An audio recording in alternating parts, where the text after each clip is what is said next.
श्री स्वामी समर्थ. कितीही कठीण आजार असू दे, एखादा व्यक्ती मरण्याच्या याच्यामध्ये अटकला असेल, मृत्यू त्याला आता एकदम मृत्यूच्या याच्यावर काठेवर नेऊन म्हणजे पोहोचला असेल, मृत्यू म्हणजे मरणाच्या बंधनातून बाहेर काढण्यासाठी कितीही कठीण आजारातून मुक्तता करायची असेल तर श्रावण महिन्यामध्ये असे 5 ते 7 उपाय सांगितलेले आहेत. आता रोजच्या दैनंदिन जीवनामध्ये प्रत्येक महिलेला, प्रत्येक पुरुषाला गुडघेदुखी, मणक्याचा प्रॉब्लेम होतो, पाठीचा, कमरेचा किंवा मग काही ना हृदयाचा काही ना काहीतरी प्रॉब्लेम आहेत, कॅन्सर आहेत, शुगर आहे, BP आहे, प्रत्येक व्यक्तीला डोकेदुखीचा प्रॉब्लेम आहे, बऱ्याच लोकांना काही ना काहीतरी प्रॉब्लेम आहेत.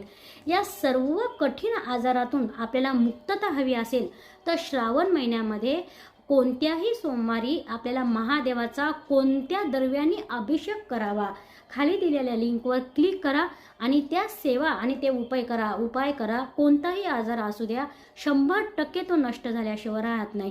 कितीही कठीण आजार असो, तुमचा 100% तो निवारण होईल, भोलेनाथाची कृपा होईल. खाली दिलेल्या लिंकवर क्लिक करा सविस्तर माहितीसाठी. श्री स्वामी समर्थ.